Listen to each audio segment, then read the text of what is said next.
अस्सलाम वालेकुम एवरीवन। अच्छा, इस वीडियो में हम एक डिफरेंट टॉपिक अब डिस्कस करने जा रहे हैं। We are done with power flow analysis. Previously हम लोग न्यूटन राप्सन मेथड डिस्कस कर रहे थे। नाउ हम यहाँ पे जो हमारा नेक्स्ट टॉपिक है वो हम डिस्कस करेंगे, जो कि है फॉल्ट्स। जब भी हम फॉल्ट्स की बात करते हैं तो यूजली पावर सिस्टम के अंदर हमने देखे हैं कि usually have different types of fault. इसमें शॉर्ट सर्किट फॉल्ट्स भी आ जाते हैं। देन हमारे पास इन्वायरमेंटल इफेक्ट्स की वजह से भी फॉल्ट्स आ जाते हैं। तो वो फॉल्ट्स किन रीज़न की वजह से आते हैं वो हम यहाँ पे डिस्कस करेंगे। जब हम बात करते हैं different causes of electrical faults की, तो वहाँ पर बहुत सारे हो सकते हैं, जिनमें बहुत जो major types of electrical faults हैं वो ड्यू टू वेदर कंडीशंस होती हैं।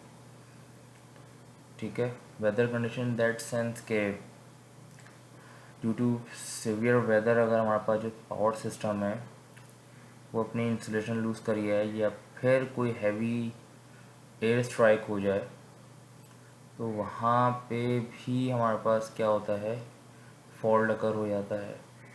देन फिर इक्विपमेंट फेलियर की जब आप सिस्टम डिज़ाइन करके लगा रहे हैं, अगर वही सिस्टम ख़राब हो जाए, उसका कोई specific part out of order हो जाए, तब भी आपका जो पावर सिस्टम है वो वर्क नहीं करेगा। देन फिर फॉल्ट हमारे पास ह्यूमन एरर्स की भी वजह से आ जाता है।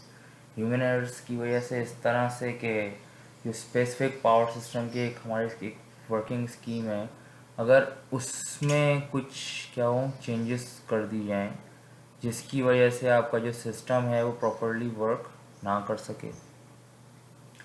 देन फोर्थ जो है वो है हमारे पास fault could be occur due to fire, यानी कि आग वगैरह अगर लग जाए तो उस सिनेरियो में भी जो भी सिस्टम होगा वो ऑब्वियस है वो अपनी जो एक्चुअल स्टेट है वो लूज़ कर ही आएगा। इन स्टेट ऑफ फायर अगर हम बात करेंगे तो उसके अंदर होगा यही कि आग लग जाने की वजह से जो भी आपका इक्विपमेंट होगा वो डैमेज हो जाएगा। तो ये हमारे पास डिफरेंट कॉजेज़ हैं इलेक्ट्रिकल फॉल्ट्स के। हम कह सकते हैं कि these are the major causes of electrical faults.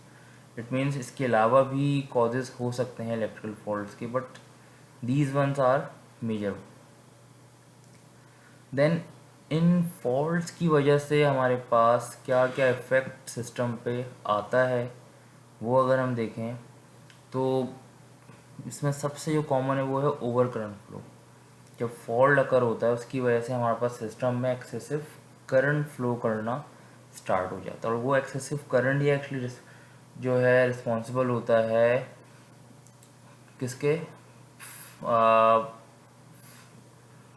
कह सकते हैं हम लोग कि वही एक्सेसिव करंट फ्लो करता है, जिसकी ही वजह से हमारे पास क्या होती है कि आग लग जाने का ख़तरा होता है। हम सुनते हैं डिफरेंट न्यूज़ में या फिर डिफरेंट सिनेरियोज़ में कि भाई शॉर्ट सर्किट हो गया जिसकी वजह से बिल्डिंग में आग लग गई।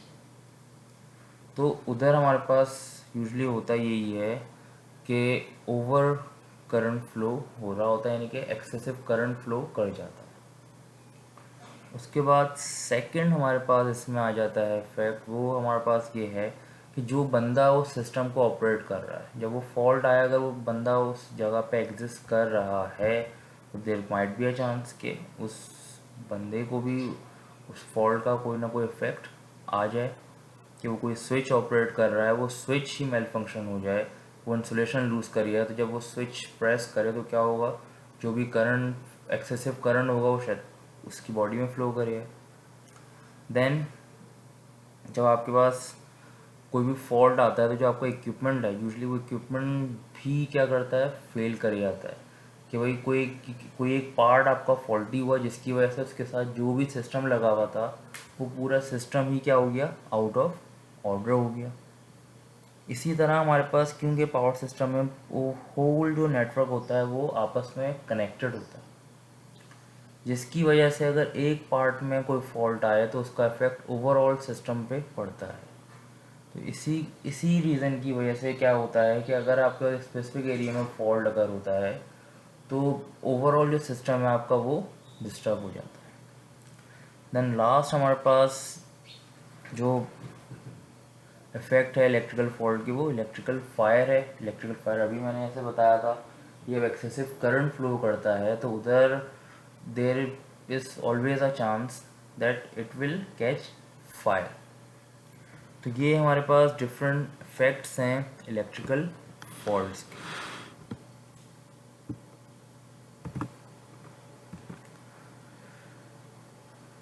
Then to avoid those faults हमारे पास डिफरेंट डिवाइसेस डिज़ाइन होती हैं जिसको हम लोग फॉल्ट लिमिटिंग डिवाइसेस का नाम भी देते हैं। अच्छा, अब फॉल्ट लिमिटिंग डिवाइसेस का काम क्या होता है, देखा जाए तो हम ह्यूमन एरर्स तो किसी तरह भी मिनिमाइज कर सकते हैं, बट इन्वायरमेंटल इफेक्ट्स को हम लोग अवॉइड नहीं कर सकते।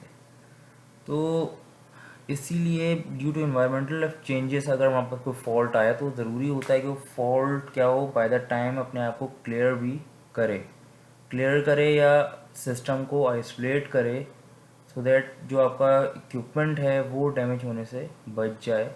उधर हमारे पास ये फिर फॉल्ट लिमिटिंग डिवाइसेस आ जाती हैं जिनका काम यही होता है कि ड्यूरिंग दी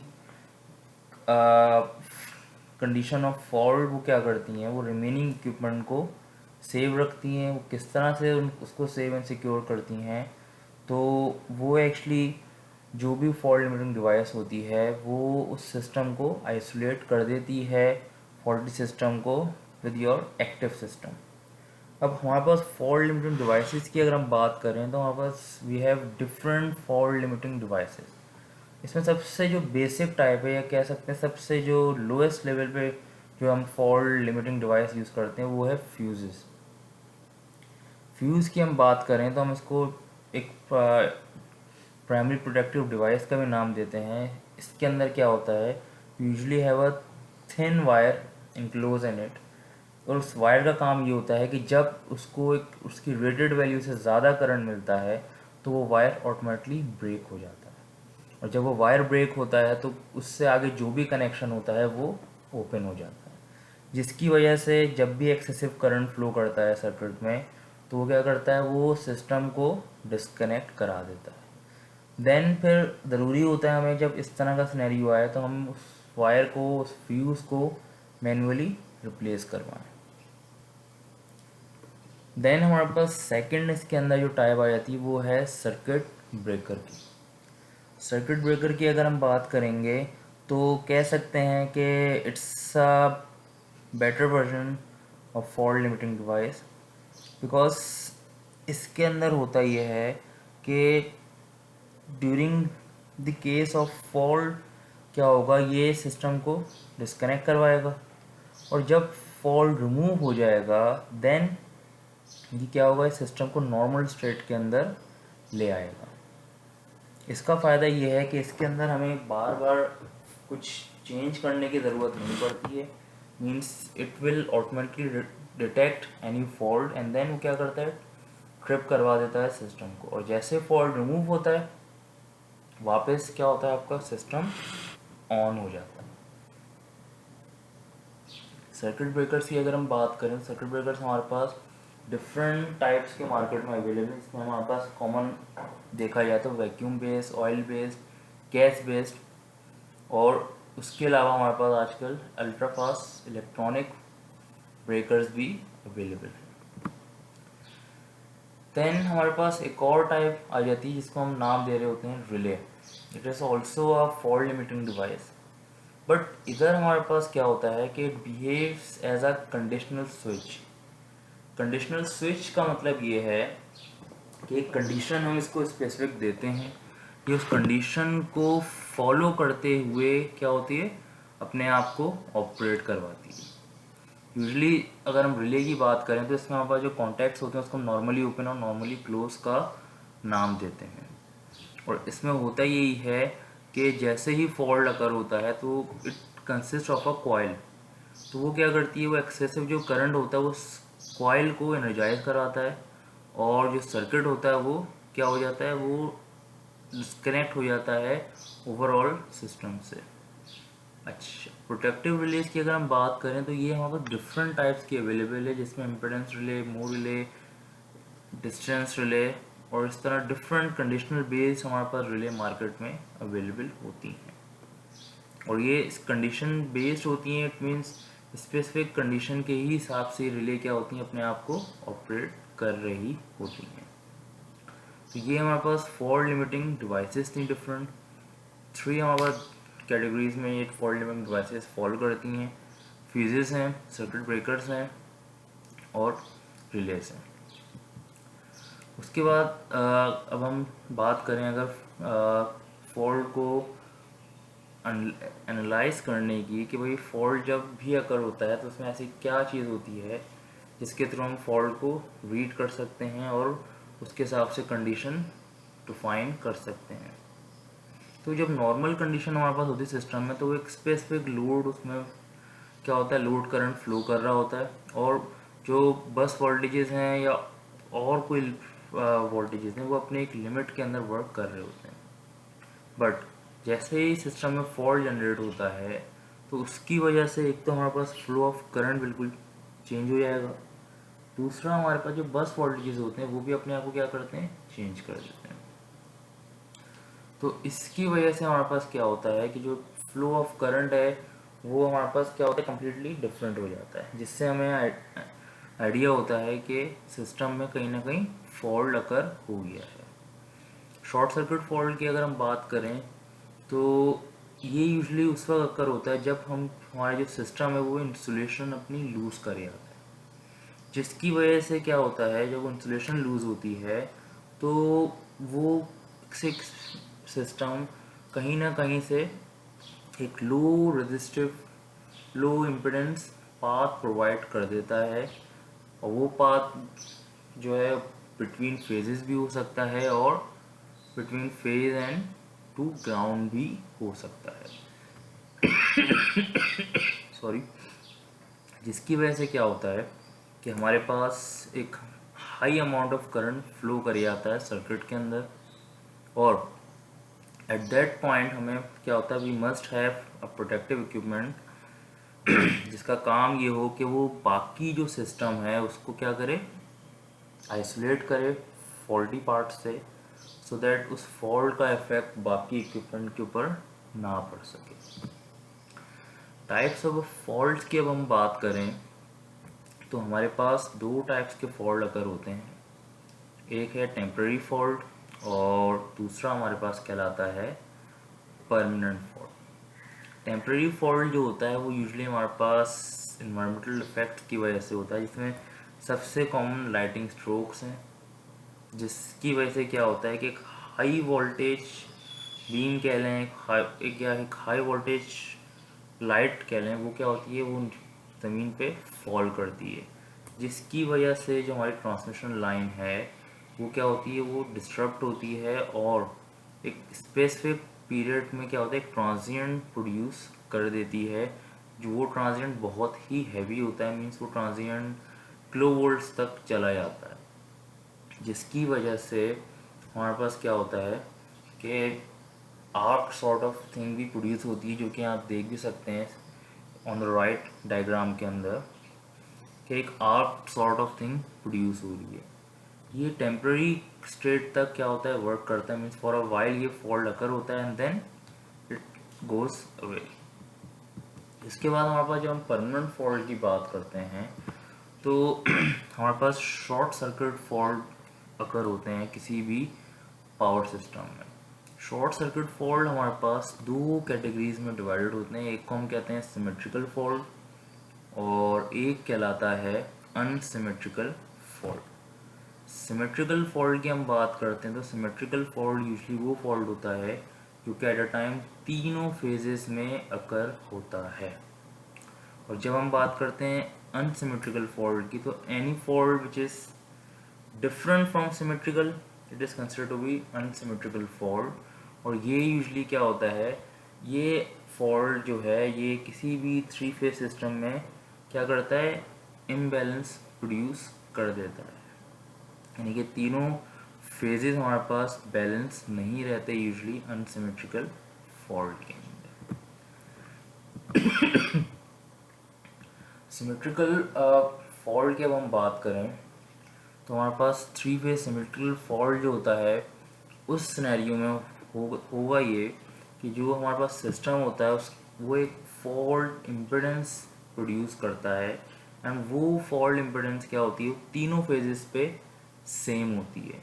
इसी वजह से एट अ टाइम तीनों फेजेस क्या होते हैं, फॉल्टी कहलाते हैं। और इसी तरह अगर हमारे पास ये फॉल्ट इम्पिडेंस अगर ज़ीरो हो तो that specific fault is called solid और बोल्टेड फॉल्ट, और ये बहुत ही सीवियर फॉल्ट कंसिडर करा जाता है, बिकॉज इम्पिडेंस ज़ीरो होने का मतलब ये है you will have shortest path for the current flow. तो इट मीन्स इस सिनेरियो में हमारे पास क्या होता है, जो भी लोड होता है, जो भी सिस्टम होता है, उसका जो टोटल करंट होता है वो क्या होता है, वो एट अ टाइम एक स्पेसिफिक लाइन से फ्लो कर जाता है। सिमेट्रिकल फॉल्ट में हमारे पास दो डिफरेंट टाइप्स आ जाती हैं। एक है हमारे पास लाइन टू ग्राउंड फॉल्ट, जो कि डायग्राम में नज़र आ रहा है, जहाँ पे हमारे पास ZF जो देख रहे हैं ये फॉल्ट इम्पिडेंस और तीनों की ये सेम होगी। उसके बाद हमारे पास जो दूसरी इसमें फॉल्ट टाइप है वो कहलाती है लाइन टू लाइन फॉल्ट। ठीक है, ये हमारे पास बिटवीन फेजेस क्या होती है, बिटवीन लाइंस क्या होती है, प्रोड्यूस होती है। यूजुअली 3 फेज फॉल्ट जब भी होगा तो आपके पास क्या होगा, सिस्टम रहेगा बैलेंस, बट फॉल्ट की वजह से तीनों फेजेस आपके क्या होंगे, आउट ऑफ ऑर्डर होंगे। अच्छा, हमारे पास जब हम बात करते हैं 3 फेज सिमेट्रिकल फॉल्ट की, तो जिस कंडीशन में हमारे पास ZF ज़ीरो हो जाता है उसको हम क्योंकि बहुत ही सिवियर फॉल्टी कंडीशन का नाम देते हैं, तो ये हमारे पास जो है इसके चांसेस ऑफ ओकरेंस कम होते हैं, means like around 5% of this system fault जो होते हैं वो हमारे पास 3 फेज फॉल्ट कहलाते हैं। देन हमारे पास आ जाते हैं अनसिमेट्रिकल फॉल्ट। अनसिमेट्रिकल फॉल्ट वही फॉल्ट होगा जो क्या करेगा, जो आपके सिस्टम को बैलेंस सिस्टम से अनबैलेंस या इम्बैलेंस कर देगा। अनसिमेट्रिकल फॉल्ट बहुत ही कॉमन टाइप है फॉल्ट्स की, जो कि हमारे पास अकर हो रहे होते हैं, ऑलमोस्ट 60 to 75% जो फॉल्ट्स होते हैं वो हमारे पास unsymmetrical line to ground fault कहलाते हैं। अनसिमेट्रिकल फॉल्ट में होता ही यही है कि आपके पास कोई स्पेसिफिक फेज क्या होता है, डिस्टर्ब होता है, कोई एक फेज है, कोई दो फेजेस डिस्टर्ब हो रहे होते हैं। अनसिमेट्रिकल फॉल्ट की अगर हम बात करें तो ये हमारे पास 3 डिफरेंट टाइप्स में डिवाइड हो जाता है। जो है हमारे पास लाइन टू ग्राउंड फॉल्ट, जो कि सबसे ज़्यादा अकर होता है। देन हमारे पास आ जाता है लाइन टू लाइन फॉल्ट, ठीक है, जिसके चांसेस ऑफ अकरेंस बहुत कम है, means in comparison to line to ground fault, जो कि हमारे पास यहाँ पे अगर देखा जाए तो 5 to 15% हम कह सकते हैं कि हमारे पास line to line fault occur होते हैं। देन फिर हमारे पास आ जाता है लाइन टू ग्राउंड फॉल्ट, और यूजली ये 15 से 25% ऑफ ओवरऑल जो फॉल्ट अगर होते हैं उसमें 15 to 25% जो फॉल्ट होते हैं वो कहलाते हैं लाइन टू ग्राउंड फॉल्ट। तो ये अभी हमारा बेसिक इंट्रोडक्शन था फॉल्ट्स का, फॉल्ट टाइप्स का। हम इसको मज़ीद डिटेल में डिस्कस करेंगे कमिंग लेक्चर्स में। अभी सिर्फ इसका एक ओवरव्यू देना था कि फॉल्ट्स होते कौन कौन से हैं, क्या क्या टाइप्स हैं, किस वजह से ये अकर हो रहे होते हैं। इस वीडियो में जो भी चीज़ समझ ना आई हो उसके लिए आप ईमेल कर सकते हैं, या फिर जो क्यूरी सेक्शन होगा तो उसमें भी हम ये सब चीज़ें डिस्कस करेंगे। इस वीडियो को यहीं तक रखते हैं। Thank you.